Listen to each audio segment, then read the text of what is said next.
जय Hind. Hello friends, कैसे हो आप सब लोग। तो आज के सेशन में हम बात करेंगे अंडर स्टैंडिंग टीचिंग लर्निंग। और ये session very very very important है। यहाँ से जो है सीटेट में प्रश्न जो है जरूर देखने को मिलते हैं।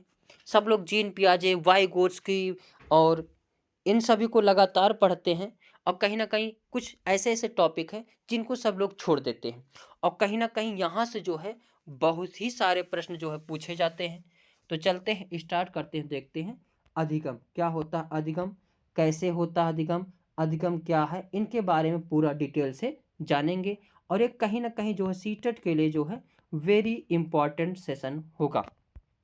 चाहे सीटेट हो, चाहे टेट हो, या किसी भी स्टेट का जो है टेट हो, या कोई भी टीचिंग एग्जाम हो, सभी के लिए ये वेरी वेरी इंपॉर्टेंट सेशन है। यानी लर्निंग, यानी ये अधिगम। अब ये सबसे वेरी वेरी इंपॉर्टेंट इस परिभाषा को लगाइए, क्योंकि ये परिभाषा इतना इंपॉर्टेंट है। कोई ऐसा एग्जाम हो ही नहीं सकता सीटेट या टीचिंग का जिसमें ये पॉइंट ना पूछा जाए।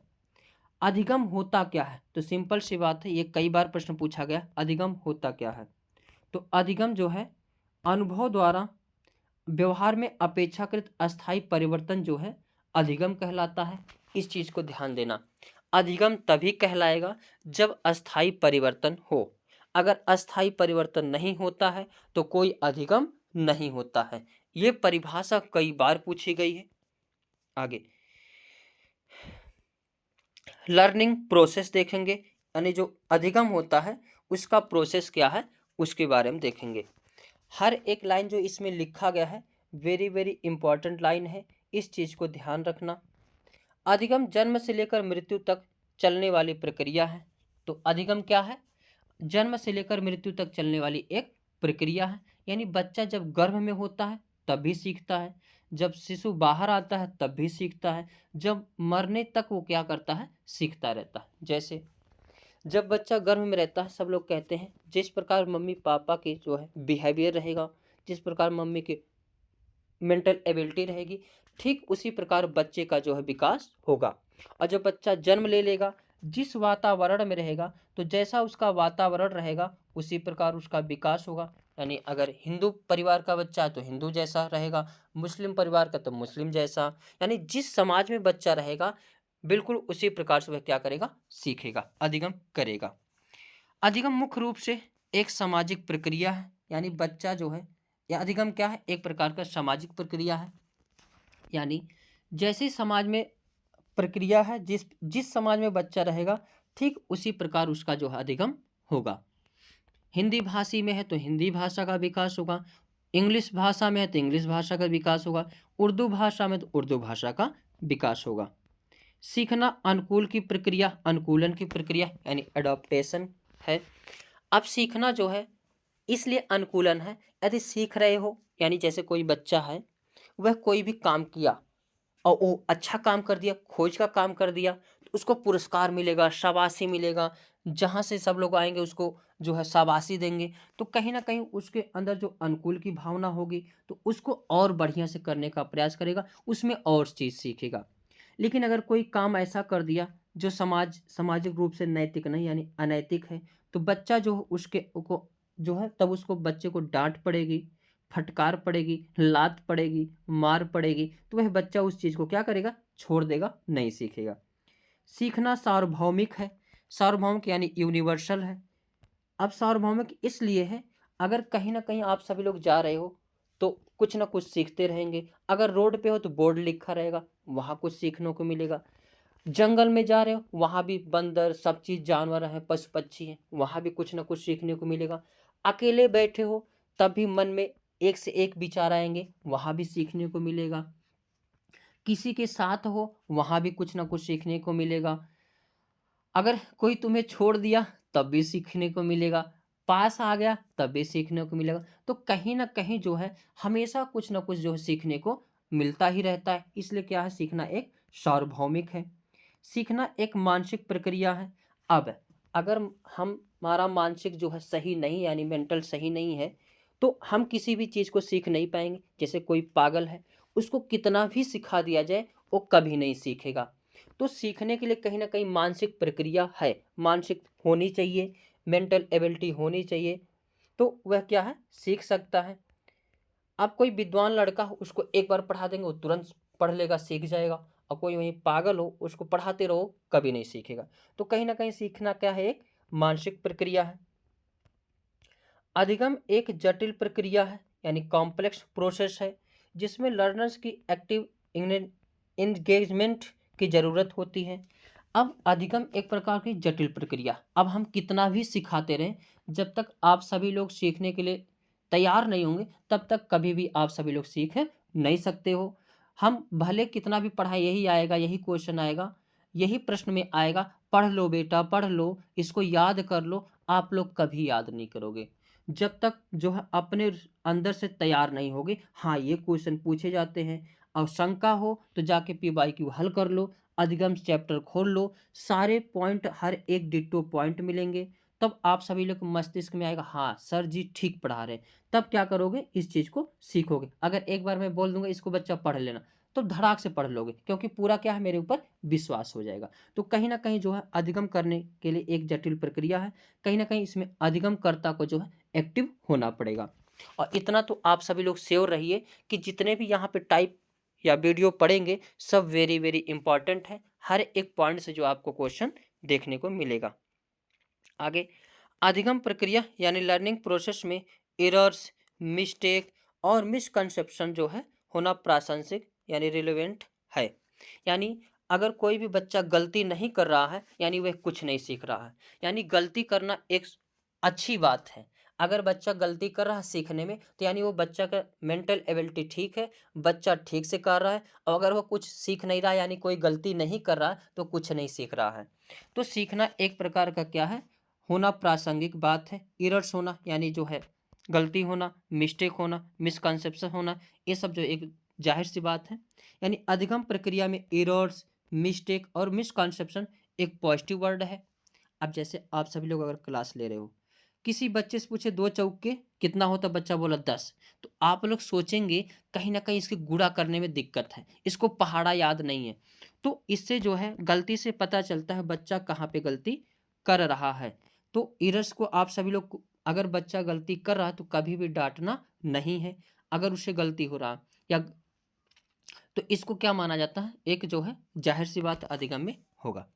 यह टीचिंग लर्निंग प्रोसेस का एक भाग है। यानी जो गलती है, यह क्या है, एक टीचिंग लर्निंग प्रोसेस का भाग है। अधिगमकर्ता की चिंतन प्रक्रिया को समझा जा सकता है। जो गलती होता है, और हमेशा गलती को जो पॉजिटिव वे में लेना है। अगर बच्चा गलती कर रहा है, यानी वो कुछ ना कुछ सीख रहा है।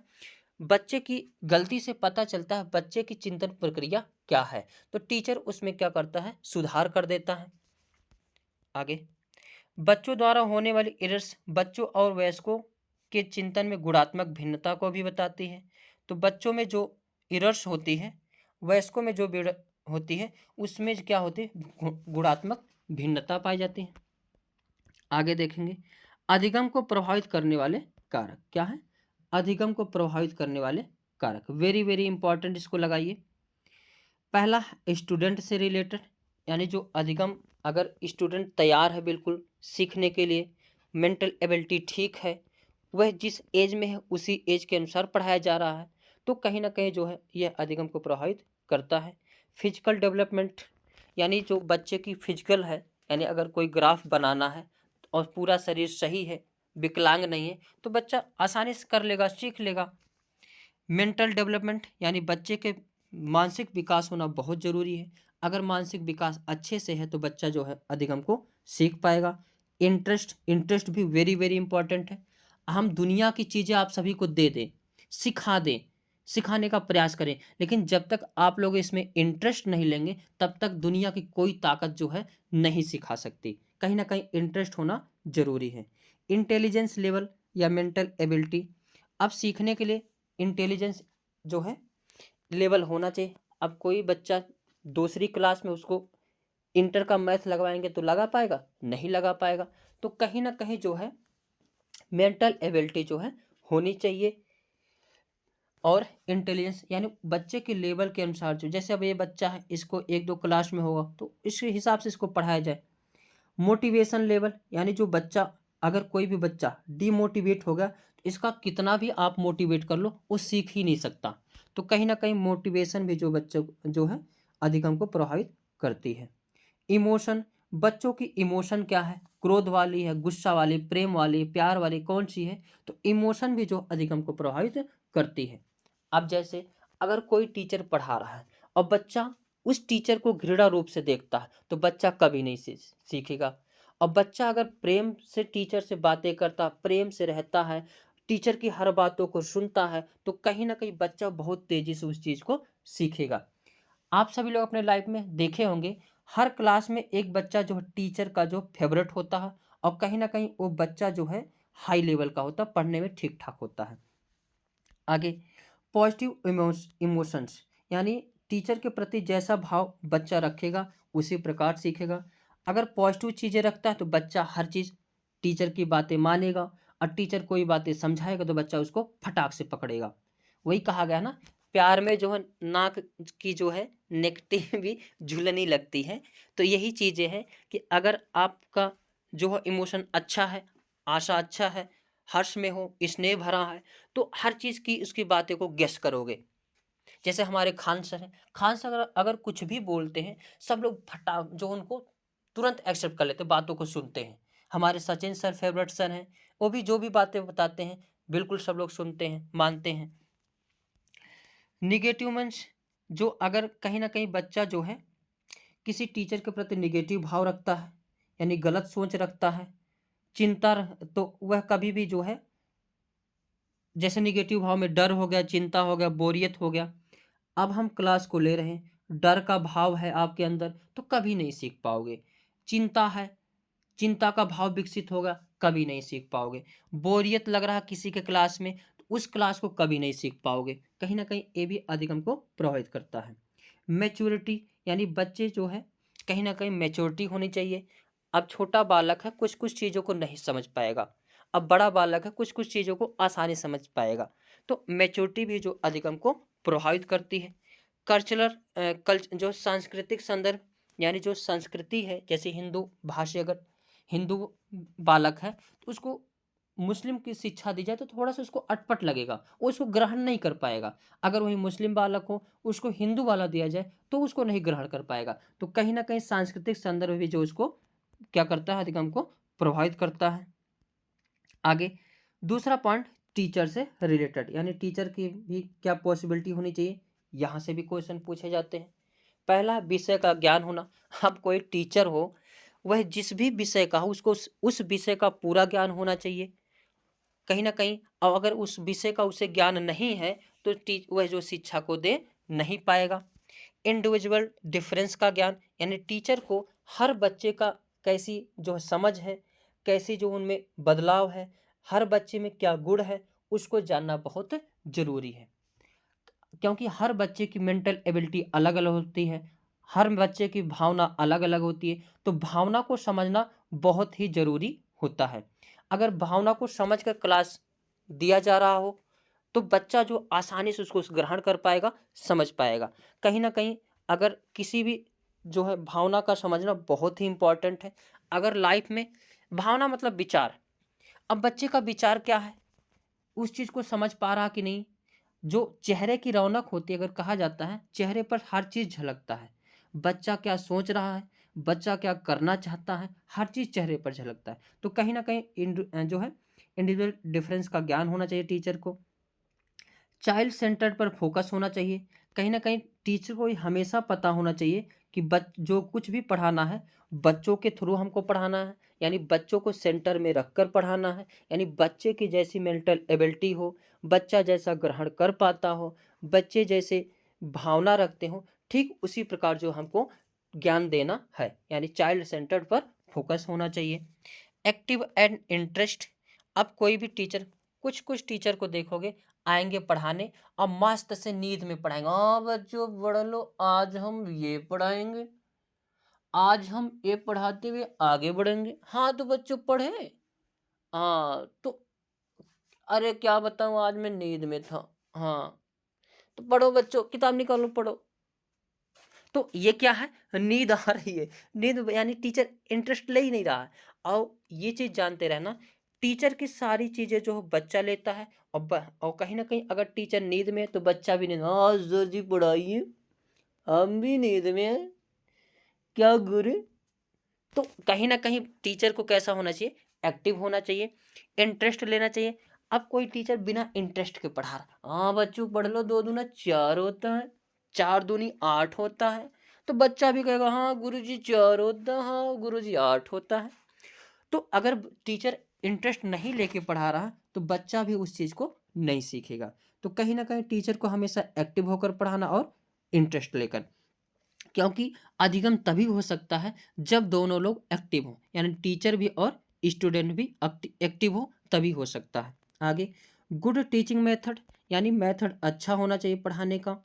ये नहीं कि बस आओ ए सर जी, ए बच्चों पढ़ो, आज क्या पढ़ना है, हम कल कहाँ पढ़ाए थे, पढ़ो निकालो किताब। तो कहीं ना कहीं जो मेथड है ना वो अच्छे से होना चाहिए। हाँ मेरे प्यारे बच्चों, आज हम ये चीज़ पढ़ने वाले हैं, इसको बुक को निकालो, जो हमने कल बताया था उससे रिलेट करो, फिर आगे पढ़ाएंगे।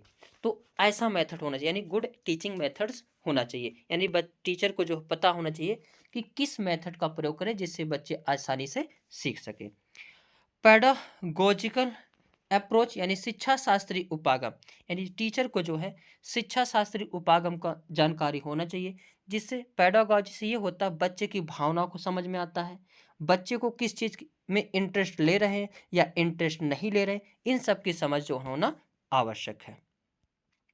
तीसरा है इन्वायरमेंट से संबंधित, यानी इन्वायरमेंट जो भी बहुत प्रभावित करती है अधिगम को। स्कूल का इन्वायरमेंट, अब ये तो बहुत ही महत्वपूर्ण है कि स्कूल का इन्वायरमेंट, अब जहाँ बच्चा है, अगर बगल में स्कूल के बगल में शोर वाला एरिया हो तो बच्चा कभी नहीं सीख पाएगा, इंटरेस्ट ले ही नहीं पाएगा। तो जो स्कूल हो ऐसा होना चाहिए कि मेन रोड से थोड़ा सा दूर हो, या फैक्ट्री से दूर हो, या शोर वाली जो है जो जगह हो उससे क्या हो, दूर हो। अब स्कूल का एनवायरनमेंट सही रहेगा तो बच्चा सही रूप से सीखेगा, और स्कूल का एनवायरनमेंट गड़बड़ रहेगा तो बच्चा जो है सही रूप से नहीं सीख पाएगा। और जो क्लास का एनवायरनमेंट होता वो भी बहुत प्रभावित करता है।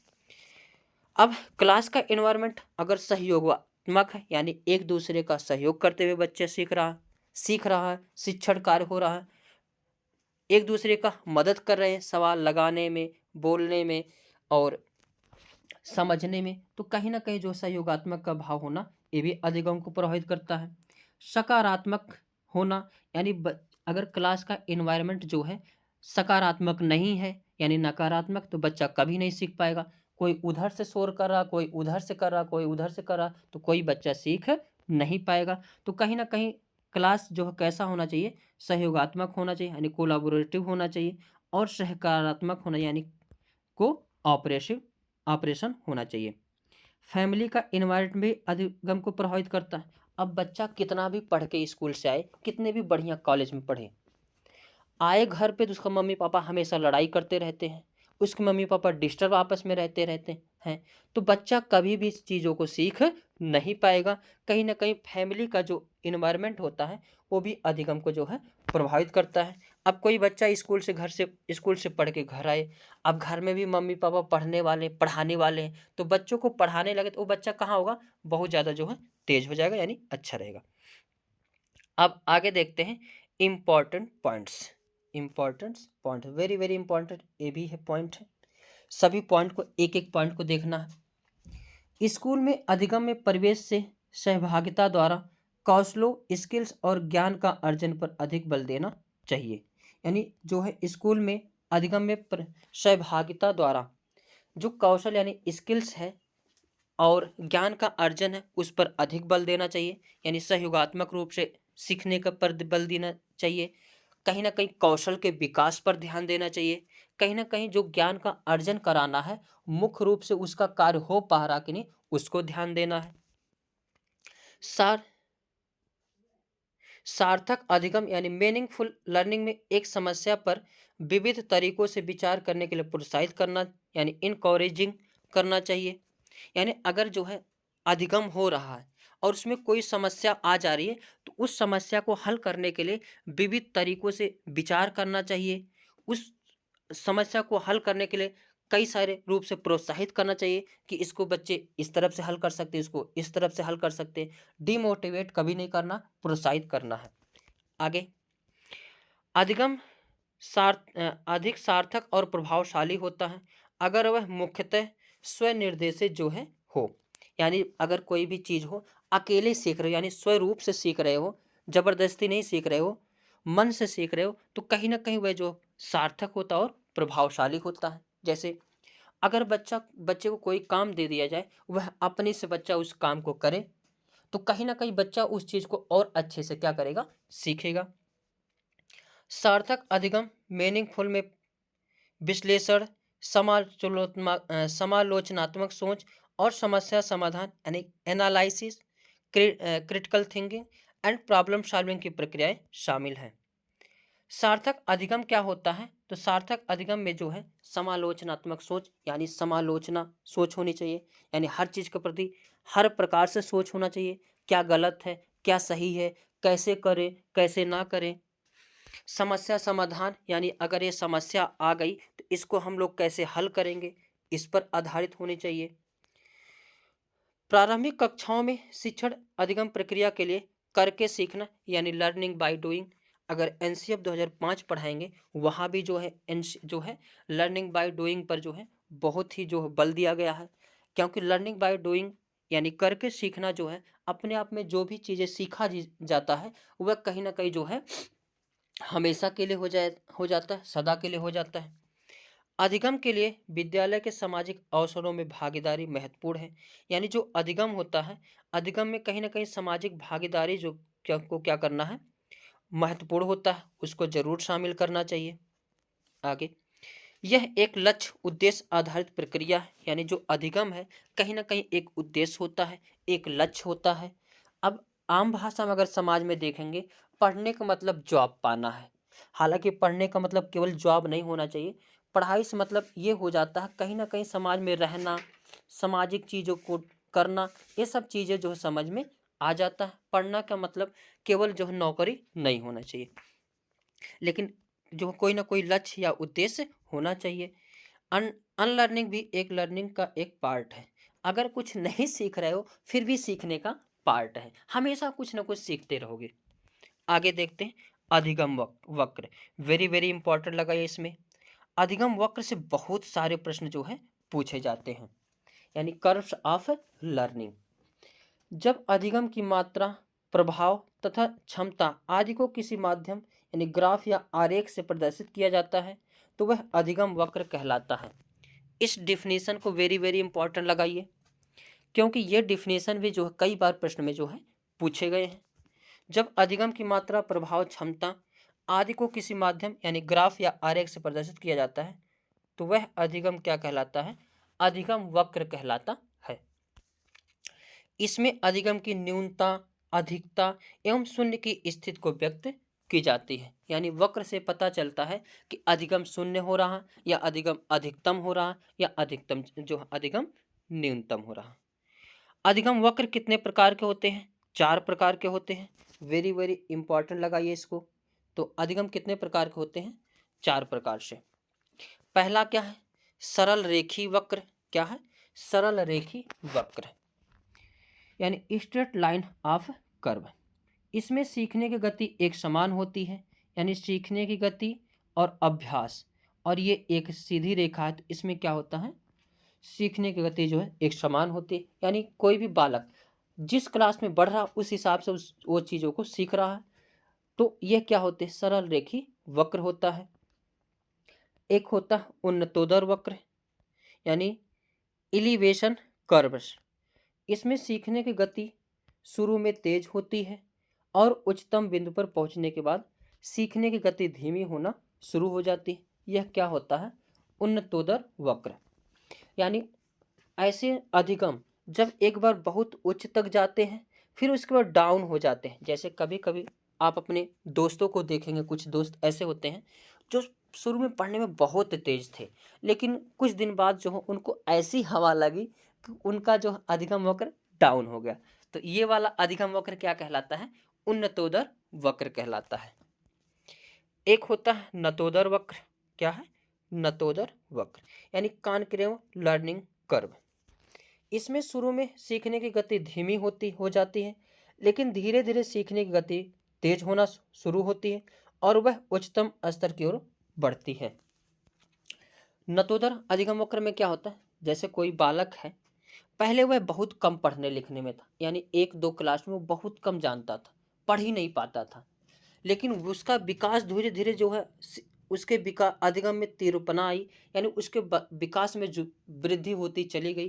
तो ये वाला क्या होता है, नतोदर अधिगम वक्र, यानी पहले कम जान अधिगम होना, फिर बाद में धीरे धीरे अधिगम की वृद्धि होते चले जाना, यही क्या है, नतोदर अधिगम वक्र है। एक होता है मिश्रित अधिगम पठार, मिश्रित अधिगम वक्र, ये क्या होता है, तो इसमें शुरू में अधिगम तेज या धीमी हो और अंत में भी अधिगम तेज या धीमी हो, दोनों तरह से हो सकती है। यह क्या कहलाती है, मिश्रित अधिगम वक्र, यानी कभी तेज हो कभी धीमी हो, कभी तेज कभी धीमी, यानी दोनों प्रकार के जो है वक्र पाए जाते हैं, उन्नतोदर और नतोदर। तो इसी को क्या कहा जाता है, मिश्रित अधिगम वक्र। आगे देखेंगे अधिगम पठार, क्या देखेंगे, अधिगम पठार, वेरी वेरी इंपॉर्टेंट ये भी है। लर्निंग प्लेट्यू, तो अधिगम पठार हमें इसमें जो है सीखने की गति रुक जाती है, यानी उसमें ना तो उन्नत होती है और ना ही अवनत होती है। अधिगम का पठार में अधिगम की गति क्या होती है, 0 होती है, यानी जब कोई बालक पहले सीख रहा था फिर उसी पर रुक गया, ना वो कम सीख रहा ना वो ज़्यादा सीख रहा, तो इसी को क्या कहा जाता है, अधिगम पठार कहा जाता है। यानी इसमें इसमें जो है सीखने की गति क्या है, शून्य है, ना माइनस है ना प्लस है, तो ये क्या कहलाता है, अधिगम पठार। आगे देखते हैं अधिगम स्थानांतरण, वेरी वेरी इंपॉर्टेंट ये भी पॉइंट है, यानी ट्रांसफर ऑफ लर्निंग। जब कोई एक सीखा हुआ कौशल या काम दूसरे सीखने के कौशल या काम को प्रभावित करता है तो उसे सीखने का स्थानांतरण कहते हैं। जैसे साइकिल चला रहे थे, बाइक चलाने लगे, तो कहीं ना कहीं उससे फायदा मिलेगा साइकिल चलाने में, बाइक चलाने में। तो यानी एक चीज को करने के बाद दूसरे चीज में फायदा हो या नुकसान, यानी प्रभावित करे, अब वो पॉजिटिव रूप से करे या निगेटिव रूप से करे, तो उसी को क्या कहा जाता है, अधिगम स्थानांतरण कहा जाता है। आगे देखेंगे स्थानांतरण के प्रकार, यानी टाइप्स ऑफ लर्निंग। 2 प्रकार से होता है, एक धनात्मक होता है, 3 प्रकार से होता है, एक धनात्मक, एक ऋणात्मक और एक शून्य स्थानांतरण। धनात्मक स्थानांतरण, इसमें क्या होता है, जब एक चीज सीखने के बाद दूसरे चीज सीखने पर फायदा करे, यानी उससे फायदा मिले, जैसे तो वहां पर क्या होगा, धनात्मक स्थानांतरण होता है। जैसे अगर हम हिंदी को पढ़ के, हिंदी हमें अच्छी तरह आती है, तो कहीं ना कहीं संस्कृत पढ़ने में जो हमको बेनिफिट मिलेगा, फायदा मिलेगा, तो यहाँ पर क्या होगा, धनात्मक स्थानांतरण होगा। दूसरा है ऋणात्मक स्थानांतरण, यानी निगेटिव ट्रांसफर ऑफ लर्निंग, यानी जब जो है एक चीज़ सीखने के बाद दूसरा चीज़ सीखने में कोई फायदा ना हो बल्कि नुकसान हो, तो वहाँ पर क्या होता है, ऋणात्मक स्थानांतरण होता है। जैसे अगर हम पेडागोजी को पढ़ रहे हैं और बाद में इंग्लिश को पढ़ते हैं, किसको, इंग्लिश को पढ़ते हैं, क्या कोई फायदा होगा, कोई फायदा नहीं होगा, बल्कि क्या होगा, नुकसान होगा। तो यहाँ पर क्या होगा, जो है ऋणात्मक स्थानांतरण होगा। एक होता है शून्य स्थानांतरण, यानी ऐसा स्थानांतरण जिसमें एक चीज दूसरी चीज को प्रभावित ना करे, तो यहाँ पर क्या होता है, शून्य स्थानांतरण होता है। जैसे अगर हम साइकिल चला रहे हैं और ट्रक चलाने लगे, तो इसमें ना कोई फायदा होगा ना कोई हानि होगी। तो साइकिल चलाते हुए या ट्रक चलाते हुए इसमें एक दूसरे का कोई रिलेशन नहीं है, तो ना इसमें फायदा होगा ना ही हानि होगी, तो यह क्या होगा, शून्य स्थानांतरण कहलाता है। तो आज के सेशन में बस इतना ही। अधिगम के बारे में हम सारे चीज को कवर किए, अधिगम पठार, अधिगम वक्र, अधिगम से संबंधित टीचर के उद्देश्य, अधिगम में प्रभावित करने वाले बालक की रुचियां, अधिगम क्या है, ये सभी हर एक पॉइंट जो है वेरी वेरी वेरी इंपॉर्टेंट है। हर एक लाइन को ध्यान रखना है, कहीं ना कहीं एग्जाम से जो है यहाँ से क्वेश्चन एग्जाम में करीब 5 से 6 प्रश्न देखने को मिलेंगे। 2 से 3 प्रश्न तो पेडागोजी से मिलेंगे, 2 से 3 प्रश्न हर लैंग्वेज मिलेंगे। तो कहीं ना कहीं 5-6 प्रश्न से भी ज़्यादा जो आप सभी को इसमें पॉइंट मिल सकते हैं। तो आज के इस सेशन में बस इतना ही, मिलेंगे नेक्स्ट वीडियो, तब तक के लिए जय हिंद जय भारत।